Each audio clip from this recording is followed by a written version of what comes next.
Hello and welcome to the latest edition of Planted Unearthed. My name's Sam Peters and I'm one of the founding partners of Planted, the first contemporary design show aimed at reconnecting cities with nature. As part of the Planted Unearthed series, we're exploring how design, sustainability, food and nature can combine to create cleaner, greener, better looking urban spaces. We're looking in depth at how we can reconnect with nature by speaking to some of the most innovative and respected thinkers in this field. Today we're talking to the founding partner of one of Europe's leading architectural practices, Allford Hall Monaghan Morris, a Stirling Prize winning practice which has consistently placed sustainability at the heart of its work. The coronavirus pandemic and subsequent lockdown has given this multi-award winning architect time to reimagine what our future cities could and should look like. He's also decided to run for RIBA President. I'm talking, of course, about Simon Allford. Simon, welcome to Planted Unearthed. Hi Sam, nice to be here. Well, it's great to have you on. Thanks for your time, Simon. It really is good to have you on. Perhaps if I could start out, how has the pandemic lockdown, how's it been for you over the past few weeks and months? Well, I think there's that famous joke from the First World War. What did you do in the pandemic, Dad? It was pretty weird initially. I mean, we closed 3 offices, one in America, 2 in England, 1 in Bristol, 1 in London. 500 people suddenly disappeared. I'm back in the office now, but it's like the Mary Celeste, no one's there. 12 weeks at home with my wife and 3 daughters, all of us trying to get on with our lives and clashing a lot. But it became normal.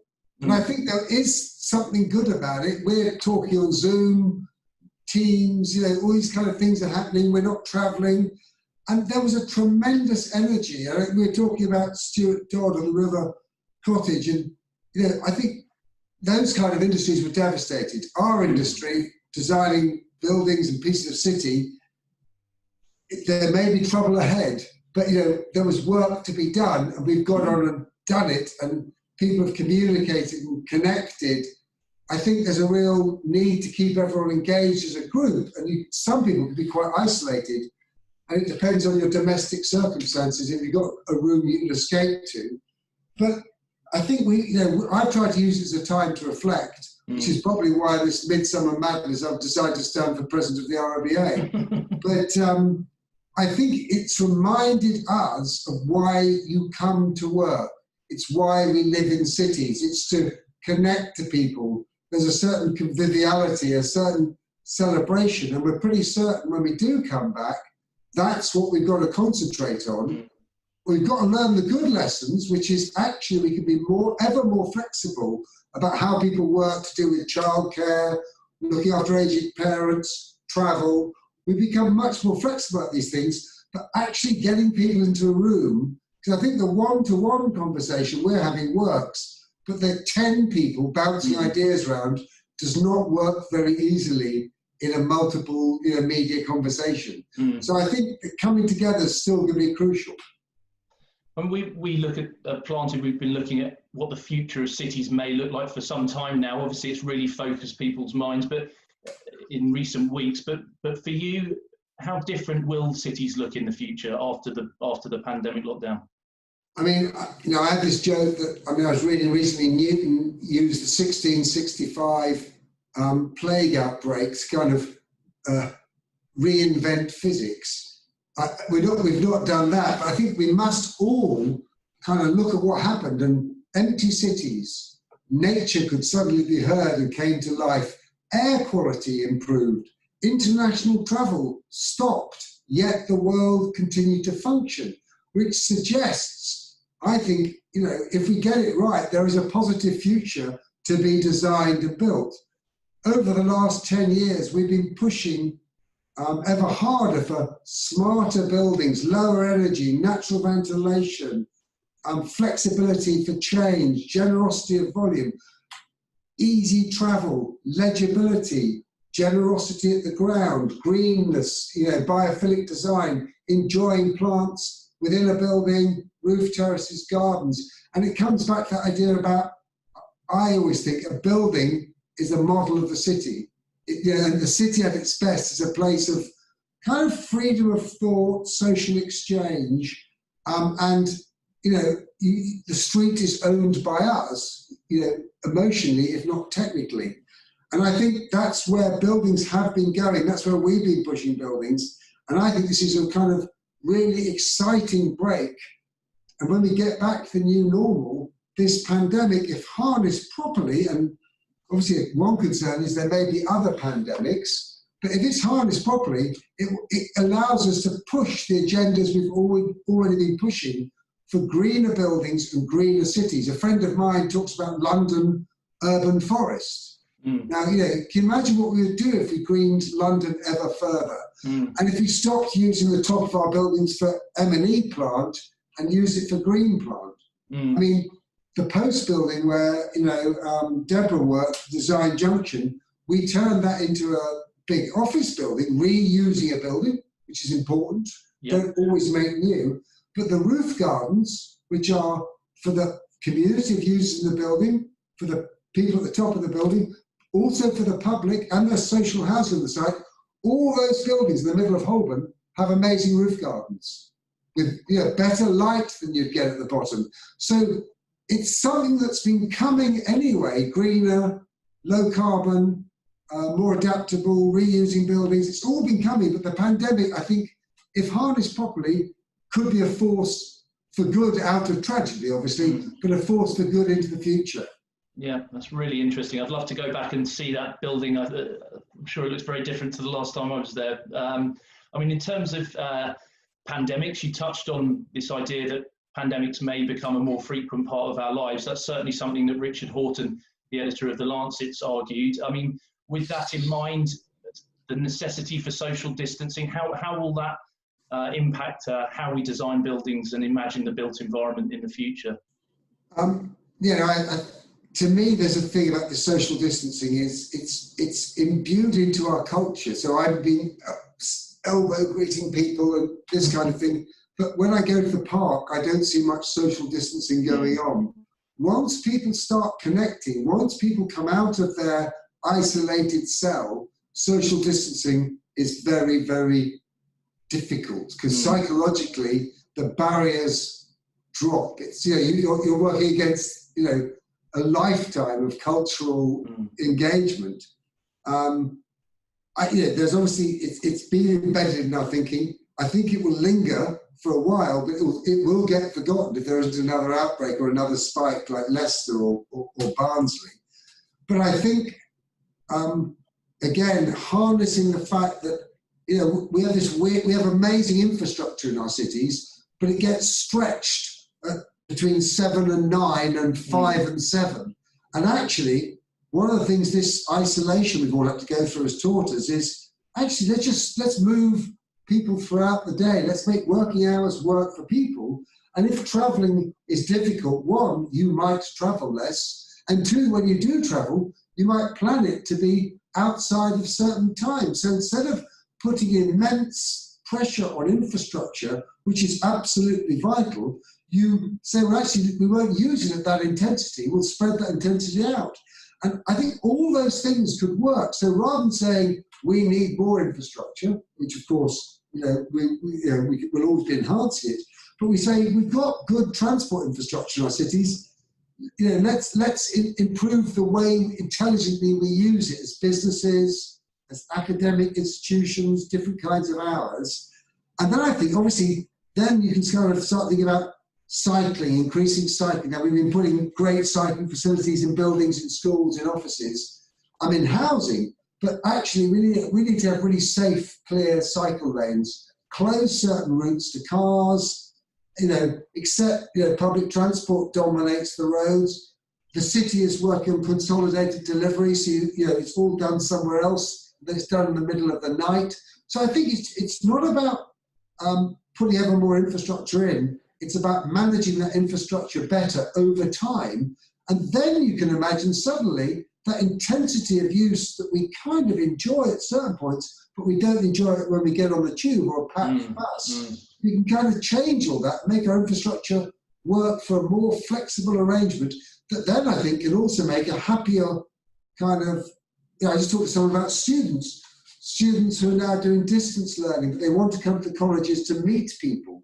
We did a big university in Amsterdam, and the thing is there were lots of online learning that they want people to meet. So what we've got to do is kind of make that meeting sequence spread throughout the course of the day and create new rhythms of social engagement. And then our cities can work, and then we can make them kind of ever more pleasant in their design and their amenity. Really interesting take, and I guess sort of just the concept of working smarter and travelling smarter and just generally being smarter and a bit more sophisticated about how we move around and when we work. And I mean, that's, I guess, leads me into the next question, just about, we were talking before we started recording, just about the Prime Minister's latest statement or kind of slogan around build, build, build, looking to cut through red tape. I mean, is it possible to build faster and more sustainably? Can we build greener in a greener way and a faster way that's being talked about?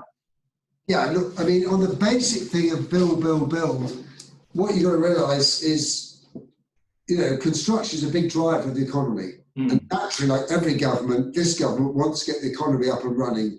And that's got to be good for society, because obviously there's been this dreadful pandemic, but there's been other people cut off from medical care, cancer patients. So there's a secondary cost to this pandemic beyond the cost of the COVID, you know, tragic, you know, victims of the COVID pandemic. But, you know, so we've got to get it going. But we, you know, again, we can't build, build, build without thinking about what we're building. First of all, do we need to build new? Can we reuse what we've got? Because there's, you know, there's an old saying that, you know, the greenest building is the one standing in front of you. Can you work with it? Can you extend it? Then when you are building new, I mean, we're looking at what they, you know, Andy, we've got 7 BREEAM outstanding buildings being built. We've built 3. We've got 27 BREEAM excellent. But BREEAM 2018, which is a great measure of carbon and energy, but it only looks at 20% of the building's long-term impact. The long-term impact is in embodied energy and operational energy, and we've got to get to grips with that. So when we do build, we've got to think about carbon sequestering through timber. You know, we've got to think about natural ventilation. And the pandemic, again, works towards natural ventilation because recycling air isn't very good. We've got to think about green buildings, the urban greening factor. You know, so it's not just biophilic design, it's greening at the ground, greening within the building, and greening at the sky. So, you know, I think the build, build, build, yes, but build, build, build, better, better, better. Otherwise, you're going to leave a legacy of the same problems that we're inheriting from previous eras. In terms of use, I think that the government strategy is absolutely right. Use class orders, you know, that say that must be retail, that must be office, that must be residential, they tend to lag behind reality. So we're in Shoreditch. When we moved here, you know, it was basically derelict. It was liberated by the creation of B1, and suddenly businesses moved into old industrial space. We have standards about the quality of light, the quality of air, the scale of a unit. Our high streets are being wiped out pre-pandemic, and they'll be wiped out even more post-pandemic. Maybe they go back to being places where people live. I mean, the planning process is slow. So we've got to accept that whilst we must maintain standards about quality of provision in new residential, which I think is the primary driver of his work, we can't have people building unacceptable residences. The idea of a faster, more responsive conversion to a desperate need that might then bring derelict high streets alive. Most high streets, Victorian ones certainly in Georgian, are converted houses. So let's bring them back to residential. Perhaps the ground floor becomes a place where people work in small businesses. Suddenly you get a different idea of the high street. And the high street can then also become part of an idea of a community, which is incredibly important. It's not just building buildings, it's building communities and places that people want to be in. And again, it's that idea that the pandemic has stressed the need for better buildings and better ventilation. Build, build, build stresses the need to address the problems of the high street and the need to provide residential in brownfield areas which often have good infrastructure, and they often have a connection through time to history. You know, the post-war model of new towns was heroic, but it was kind of taking people out of where their family had been for generations and moving them to a brave new world, a Thamesmead or a Harlow. Well, actually, being, you know, we're quite a static, small island. People being in places where they have an emotional connection is also important.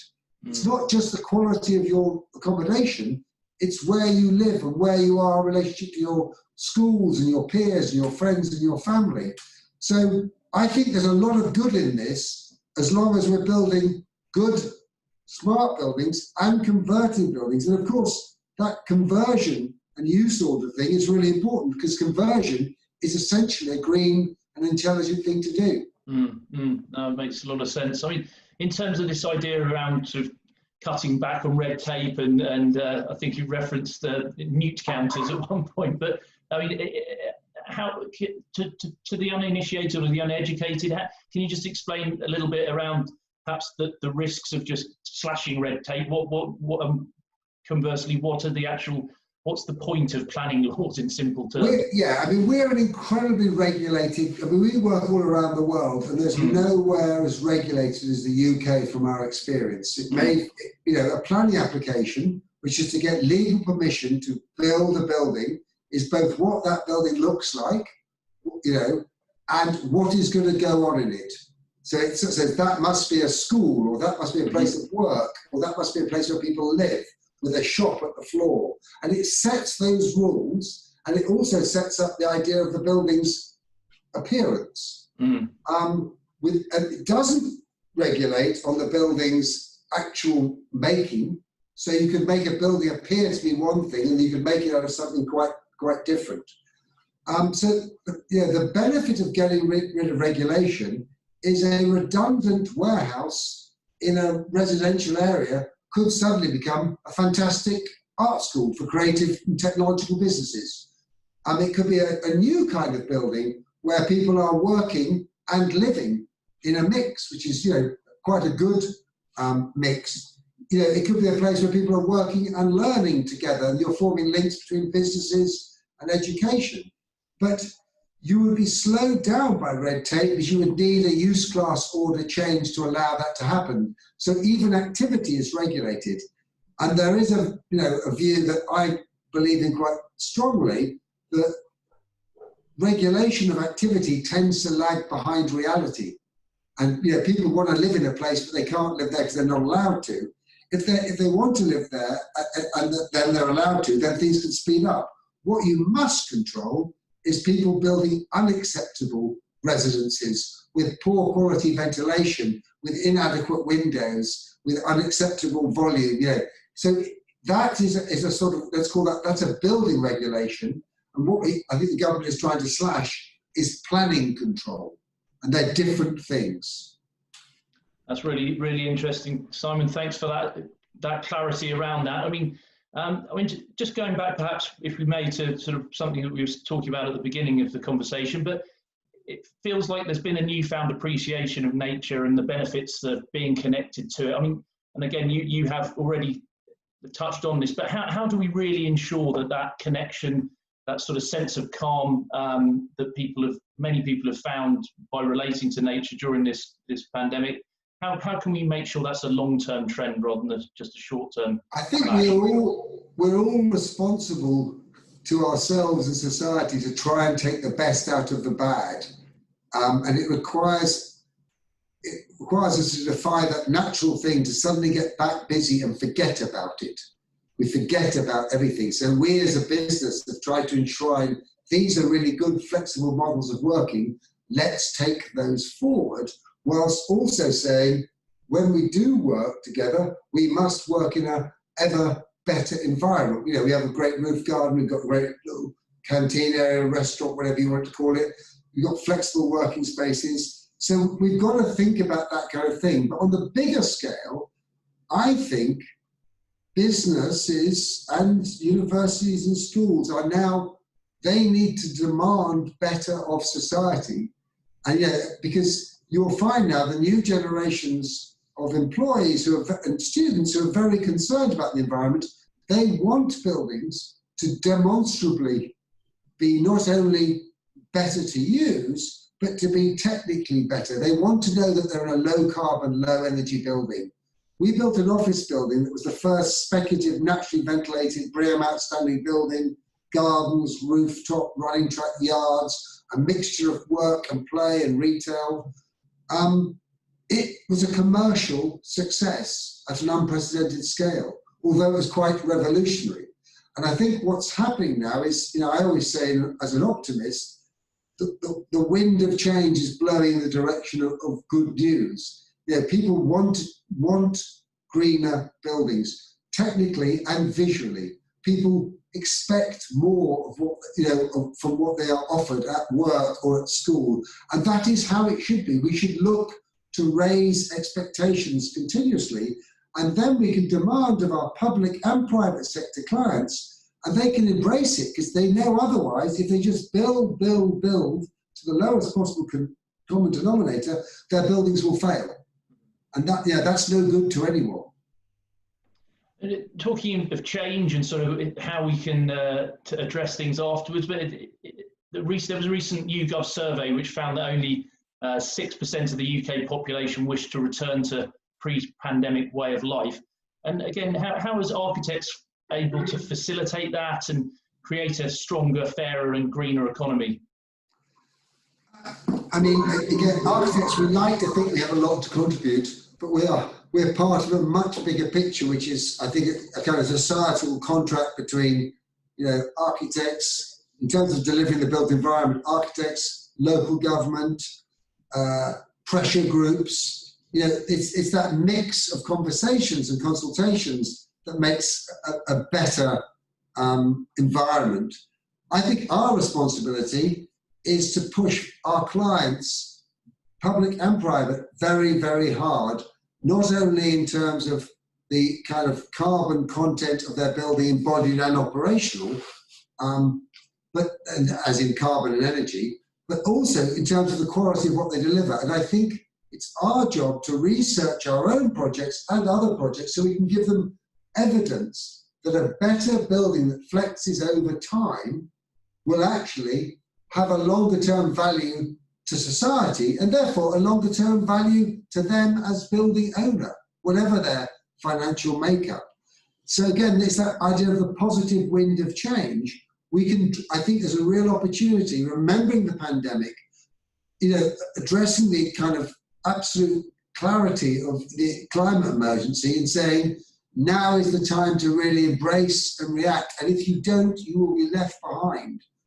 And that this is in everyone's interests. It's a win-win in a sense. It's an absolutely essential win. Hopefully, as you say, like so many things, the trends can really be accelerated through the course of what's gone on. But I mean, we touched at the top of the conversation, Simon, just about your decision to run for the RIBA presidency. What changes would you like to see occur within that institution? My personal view is that the institution really is the profession. There's a lot of conversation which I fully support, which is to try and make a more diverse and representative profession. And therefore, once you, hopefully, through working with schools and universities and opening up pathways to less privileged individuals and minorities, you will create that profession. And then, of course, as an institution, you've got to recognise that if that profession is made up of a diverse group of people, they will have a diverse group of attitudes, not necessarily by their ethnicity or their background, but by cultures and attitudes and an attitude to how they respond to the environment. And what the institute should become, to me, is I've called it the idea of a house of architecture. It's a place where ideas are debated, gathered, stored and shared.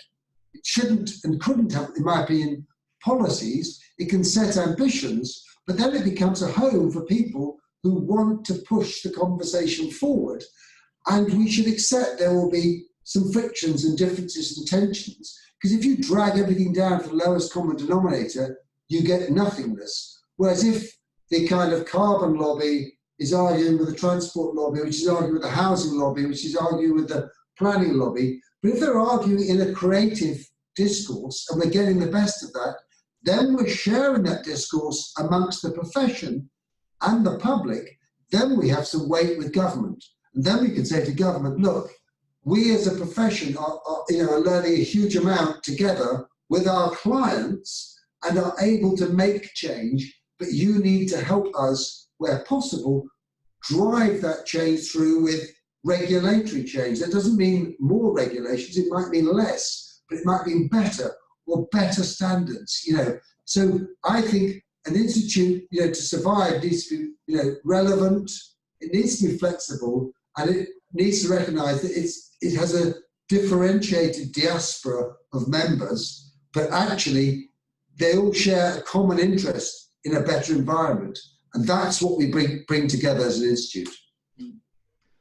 Absolutely right, in terms of everyone sharing a desire to improve our environment, improve our living space, improve our workspaces. And it's been fascinating hearing from you on this, Simon. And just as we wrap up the conversation, and hugely grateful for your time, but something that's of huge interest to me, I'd just be interested to know, you've talked a lot, or touched on certainly, about improving ventilation within buildings, improving air quality has been something I think people have really understood, what those of us talking about this for some time have meant by the value of improving air quality. Just how again do we maintain that? What do we do to improve the air that we breathe on a day-to-day basis in the short, medium and long term? And just on that again, how much of a role do you think cycling and cities will be redesigned accordingly? We're going to get, for the last 10 years, we've been driving natural ventilation on the basis that our cities are going to get cleaner. And that means we're going to have, few, if none, petrol or diesel cars, and it's going to go electric. Cycling will become important. Smarter movement and infrastructure systems will become important. And then, of course, you can make space in cities then to re-green them. A street with trees on it is a completely different street to one without. I live in Marylebone, and there's been a whole project about sustainable urban drainage systems. Small little projects can add up to big projects. There are kind of guerrilla gardeners who take defunct sites. We now put brown roofs on tops of our buildings, which aren't accessible, to mimic, wartime sites. Because after the horrors of the Blitz, London actually became an amazing kind of centre for nature because there was so much fallow land. So, it's not just big projects and big ideas and regulation and change and new buildings. It's actually, that back garden, that allotment, those kinds of ideas can be scaled up. And then you get this idea of, I think of, in the best sense, the city becomes an urban park. And think of, even a dense urban city without the vehicle movements will still need servicing, but with consolidation, electric vehicles. But the one kind of warning I would say is there are always problems with these new technologies. And an electric car does not justify the kind of mining of lithium till it's done 140,000 miles. So there is a lot of, when you dig a bit deeper, there's a lot of challenges in the changes we're trying to drive forward. And we've got to be careful that we don't just, as a friend of mine calls it, we just don't just greenwash the whole thing. Electric cars automatically good. It is possible, but we might start saying they're a bit of a problem in terms of mining and lithium and battery power. Of course, yeah. So we've got to take big steps forward, but we've got to always be prepared to challenge ourselves and make sure we're doing it right. And that's the idea, about proper debate and discourse and being open to be challenged. If you're challenged and you're proven correct, then that's great. If you're challenged and you learn something, that's even better. You can then take it to a new level. But I'm tremendously excited by the potential of, future generations to kind of build on the changes of now to make, greener, happier, safer, better places to live for psychological as well as physical well-being. Well, we're certainly sold on that one here at Planted, Simon, but that just takes me now just to say thank you so much for your time. It's been an absolute pleasure and an education listening to you. We're hugely grateful for having you on, and obviously best of luck with your presidential campaign for the RIBA. Thank you, Simon. Thank you. It's been a pleasure, really interesting, and I wish you all the best with your project. It sounds fantastic. Thanks, we really appreciate that. So that just leaves it for me to say, if you've enjoyed today's edition of Planted Unearthed, then please do subscribe to our YouTube channel, details of which can be found on our website, www.planted-cities.co.uk. We've got more great content to come in the next few weeks, but for now, it's thanks again to Simon, and thanks to you for watching. My name's Sam Peters, and this has been Planted Unearthed.